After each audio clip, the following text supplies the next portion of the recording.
আজি ডিউটিৰ পৰা আহোঁতে বহুত বেছি দেৰি হৈ গ'ল। এতিয়া মোৰ ইমান যে ভোক লাগিছে, মই ভাতেই বনাম নে কিবা এটা খাম মই ভাবিয়ে পোৱা নাই। সেইকাৰণে ভাবিলোঁ যে নাই আজি ভাত নবনাওঁ, আজি বেলেগ কিবাহে খোৱা যাওক। বেলেগ একো নাছিলে, আজি তিয়হ আছিলে, তিয়হকে বোলো খাওঁ আৰু কি খাম। এতিয়া বেলেগ বস্তু আকৌ বনাবলৈ কৰিবলৈ বহুত সময়ো লাগি যায়।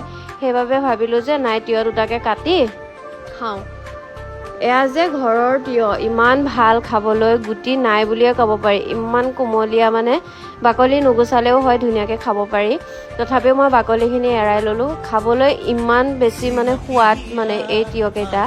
ক'লা নিমখ অকণ দি লৈছোঁ, কি টেষ্টি মানে কৈছোঁ নহয়। তিয়হ বোলে ৰাতি খাব নালাগে, দিনতহে খাব লাগে। সেইকাৰণে ভাবিলোঁ যে নাই দিনতে খোৱা যাওক। তাৰপাছত কি খাম বুলি ভাবি থাকোঁতেই দৈ অকণমান কিনি আনিছিলোঁ দোকানৰ পৰা। মই বোলো দৈ বাতিটোকে খাই লওঁ।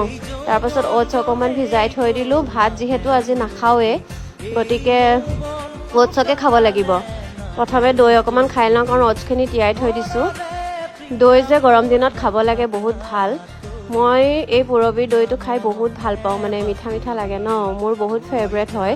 ডিউটিৰ পৰা আহোঁতে সদায় এটা এটা কিনি লৈ আহোঁ আৰু আহি কিনে খাওঁ মানে। আজি সেই ভাত নবনালোঁ, সেই দৈ চৈ এইবিলাক তিয়হ চিয়হ এইবোৰ খাই মানে পাৰ কৰি দিলোঁ। তাৰপিছত কল আছিল, অ'টছ তিয়াই থৈছিলোঁ। ভাবিলোঁ যে কলে গাখীৰে অ'টছে আজি খাই দিওঁ, বেলেগনো কি বনাম। কল এনেকৈ দি ল'লোঁ আৰু কাটি ল'লোঁ ধুনীয়াকৈ। অ'টছত অকণমান গাখীৰ দি লওঁ, গাখীৰ দি ল'লে খাবলৈ বহুত সোৱাদ হয়।